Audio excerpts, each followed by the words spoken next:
Baiklah, Assalamualaikum warahmatullahi wabarakatuh.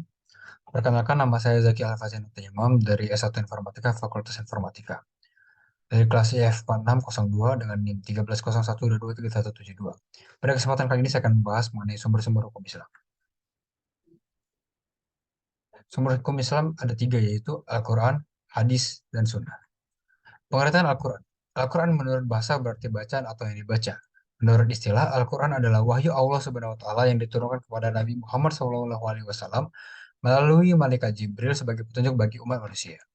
Nama lain dari Al-Quran di antara lain ada Alkitab dan Al-Furqan, Ar-Rahmat, Asy-Syifa.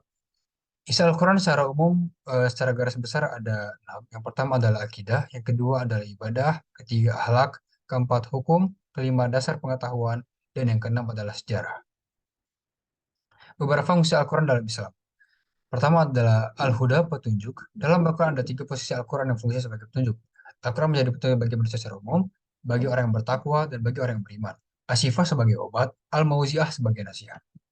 Fungsi Al-Quran bagi manusia. Yang pertama sebagai petunjuk jalan yang lurus.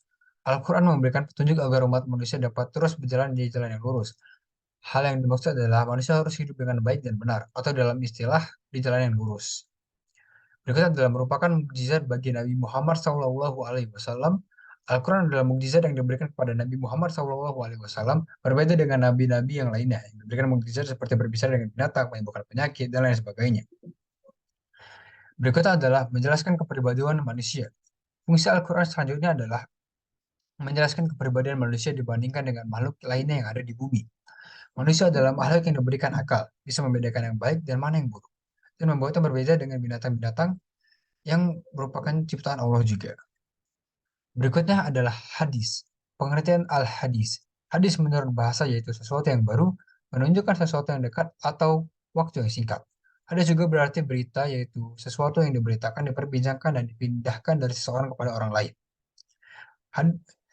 Hadis menurut istilah syara ialah hal-hal yang datang dari Rasulullah SAW.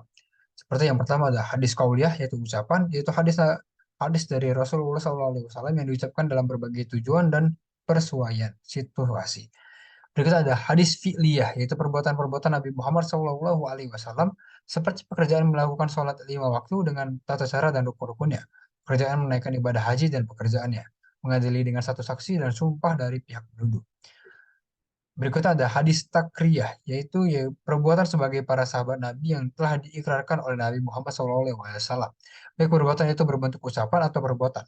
Sedangkan ikrar itu ada kalanya dengan cara mendiamkannya dan atau melahirkan anggapan baik terhadap perbuatan itu. Sehingga dengan adanya ikrar, itu dianggap persetujuan. Klasifikasi hadis.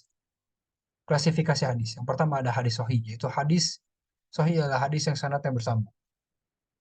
Berikutnya ada hadis Hasan. Hadis Hasan hampir mirip dengan hadis Sahih, yaitu hadis yang rangkaiannya sanad bersambung juga, yang diriwayatkan oleh perawi yang adil dan dhabit. Berikutnya ada hadis Dhaif, ialah hadis yang tidak memenuhi persyaratan hadis Sahih dan hadis Hasan. Fungsi hadis menjelaskan ayat-ayat Al-Quran yang masih bersifat umum, memperkuat pernyataan yang ada dalam Al-Quran, menerangkan maksud dan tujuan ayat yang ada dalam Al-Quran, menetapkan hukum baru yang tidak terdapat dalam Al-Quran. Yang terakhir ada ijtihad. Ijtihad menurut bahasa artinya bersungguh-sungguh dalam mencerahkan pikiran. Sedangkan menurut istilah pengertian ijtihad adalah mengerahkan segenap tenaga dan pikiran dan bersungguh-sungguh untuk menetapkan suatu hukum. Dasar hukum ijtihad ada tiga: Al-Quran, Sunnah, dan Ijma. Fungsi ijtihad menguji kebenaran hadis yang tidak sampai ke tingkat hadis mutawatir atau sebagai upaya memahami hadis atau ayat. Untuk mengembangkan prinsip-prinsip hukum yang terdapat dalam Al-Quran dan Sunnah, seperti dengan kias dan lain sebagainya. Kesimpulannya, sumber hukum Islam secara garis besar ada tiga, yaitu Al-Quran, hadis, Al-Quran dan hadis sebagai sumber utama, dan ijtihad sebagai pemikiran manusia untuk menyimpulkannya sebagai menyimpulkan hukum-hukum yang lain melalui akal pikiran yang sehat serta pendidikan. Sekian dari saya. Wassalamualaikum warahmatullahi wabarakatuh.